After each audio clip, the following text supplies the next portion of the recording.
আসসালামু আলাইকুম, স্বাগতম করে নিচ্ছি মাই এভরিথিং ব্লগ চ্যানেলে। আমি ঢাকা থেকে যুক্ত। আশা করছি সবাই ভালো আছেন। আলহামদুলিল্লাহ আমিও ভালো আছি। এবং ভিডিওর শুরুতেই জানিয়ে দিচ্ছি, আমার ভিডিওর কোনো অংশ, কোনো জায়গা এবং আমার রান্না যদি আপনাদের কাছে ভালো লেগে থাকে, প্লিজ প্লিজ প্লিজ ভিডিওতে একটি লাইক করে দিবেন এবং পরবর্তী নোটিফিকেশন পাওয়ার জন্য একটি সাবস্ক্রাইব করে দিবেন। তো সকালে নাস্তা শেষ করলাম লাল চা, মানে অনেকে রং চা বলে, তো লাল চা রং চা দোনোটাই বলা যায়, আর ভাজি রুটি দিয়ে। এখন আমি দুপুরে রান্না বসিয়ে দিয়েছি। আলু ভেজে নিচ্ছি এক চুলায়, আর এখানে আমি কচু সিদ্ধ করে নিয়েছিলাম, সেই কচুটাকে বাগার দিলাম। আগে লবণ দিয়ে সিদ্ধ করে নিয়েছি, এখন লবণ আদা রসুন দিয়ে সিদ্ধ করেছি, এখন কাঁচামরিচ, হলুদ, রসুন, পেঁয়াজ দিয়ে তেল দিয়ে বাগার দিয়ে দিলাম। আর আমার বাড়ির পাশে নতুন অ্যাপার্টমেন্ট হচ্ছে, যার কারণে সেটার কাজ চলতেছে, তো অনেক শব্দ হচ্ছে, তো তার জন্য সরি বলে নিচ্ছি। আর এই যে দেখেন চিংড়ি মাছ, এই চিংড়ি মাছগুলো অল্প একটু নিয়েছি ফ্রিজ থেকে বের করে কচুতে দিব বলে, কিন্তু কচু রান্না করে ফেলছি, আমার চিংড়ি মাছের কথাই মনে নাই, তার জন্য একটু আপনাদেরকে দেখালাম। সময় তো এরকম হয়, মানুষ বলতেই ভুল। গরু ছাগল তো আর বুঝে না, ওরা ভুলও করে না, তো মানুষ বলতেই ভুল করে। আর এই যে দেখেন ভাত এখানে ছেঁকা দিয়ে নিচ্ছি, আর ওই যে আলু, মুরগির মাংস একসাথে একটু ভাজা ভাজা করে নিচ্ছি। ব্রয়লার মুরগি তো তাই। তো মজার কথা হচ্ছে গিয়ে, আমার মেয়েরা দেশি মুরগি পছন্দ করে না, ব্রয়লার মুরগি পছন্দ করে। ঢাকা শহরে ব্রয়লার মুরগি খেতে খেতে বয়লা হয়ে গেলাম।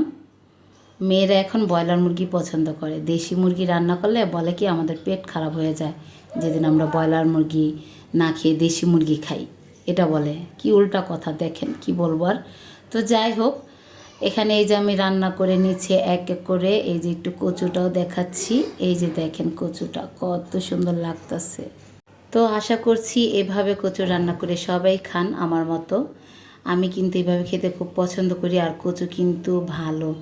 কচু, লাল কচু খেলে তো আরও ভালো, লাল কচুতে নাকি অনেক ভিটামিন। তো এই কচুটাও ভালো, আমার কচু খুব ভালো লাগে। কচু বলতে সবই পছন্দ, যেমন কচুর লতি, কচুর মুখি, কচু সবই ভালো লাগে, কচু শাক। তো এই যে কচুটা কিন্তু গলা ধরে নাই, কচুটা গলা ধরে নাই, খেতে খুবই টেস্ট হয়েছিল।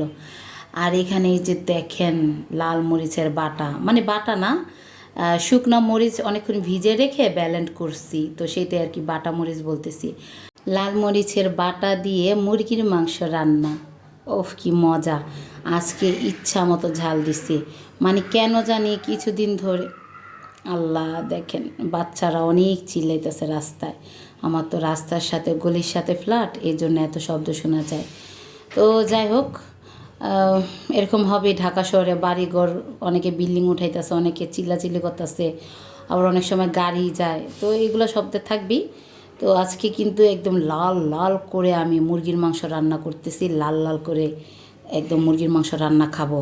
মানে কিছুদিন ধরে মুখে রুচি পাচ্ছি না, তো এই জন্য একটু ঝাল করে রান্না করতেছি, যেন একটু ভালো লাগে, এই আর কি। তো এই যে দেখেন আমি কিন্তু আবার মানে তরকারিটা বসাইয়া নামাজ পড়তে গেছিলাম। দুপুরে নামাজ যদি কাজের মাঝখান দিয়ে আমি না পড়ি, তাহলে নামাজটা আমার মিস হয়ে যায়, বিকালবেলা গিয়ে আমার কাজা করতে হয়, এই একটা অনেক বড় সমস্যা। এই জন্য আমি কি করি, ওই যে রান্নার মাঝখান দিয়েই আমি নামাজটা পড়ে ফেলি। কারণ আমি যতটুকু শুনছি 3টার পরে নাকি নামাজের টাইম থাকে না, এই জন্য ওই 2টা 2:30টার দিকে নামাজটা পড়ে ফেলি রান্নার মাঝখান দিয়ে। রান্নাও হইতে থাকলো, নামাজটাও হইতে থাকলো। গোসল অনেক সময় আগে করে ফেলি, আবার অনেক সময় রান্না শেষও করি। তো যাই হোক, যার যার সংসার তার তার কাজ তার মতো আমি বুঝে বুঝে করবে, তো আমিও আমারটা আমার মতো বুঝে করি, কেউ বাজে কোনো কমেন্ট করবেন না। রান্না শেষে ভাত খেয়ে রেস্ট নিয়ে বিকালবেলা চলে আসছি এখানে। এই যে দেখেন নতুন ফার্নিচার বানাচ্ছি।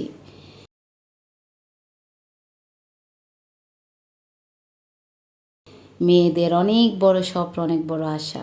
আমরা মেয়েরা ঘরের ফার্নিচার বানাতে, ঘর সাজাতে, নিজেকে সাজাতে খুব পছন্দ করি। তো আমার মতন কে কে আছেন অবশ্যই কমেন্ট করে জানাবেন।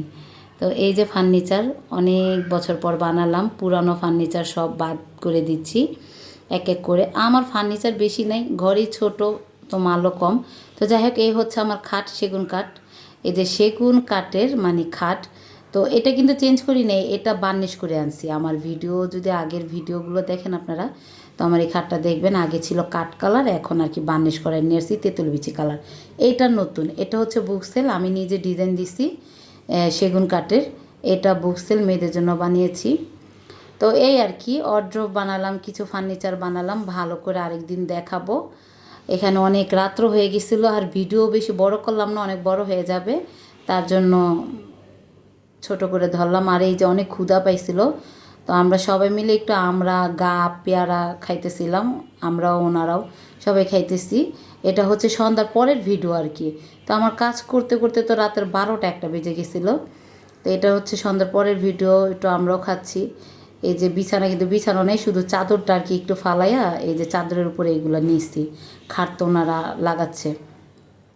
তো অড্রোভ, খাট, বুকসেল আমি এগুলো সব একসাথে ডিজাইন দিছি। খাটের ডিজাইনটাই সব ফার্নিচারে দিছি, আরও 2টা ফার্নিচার আসবে। তো ভিডিও এখানেই শেষ করছি। আসসালামু আলাইকুম।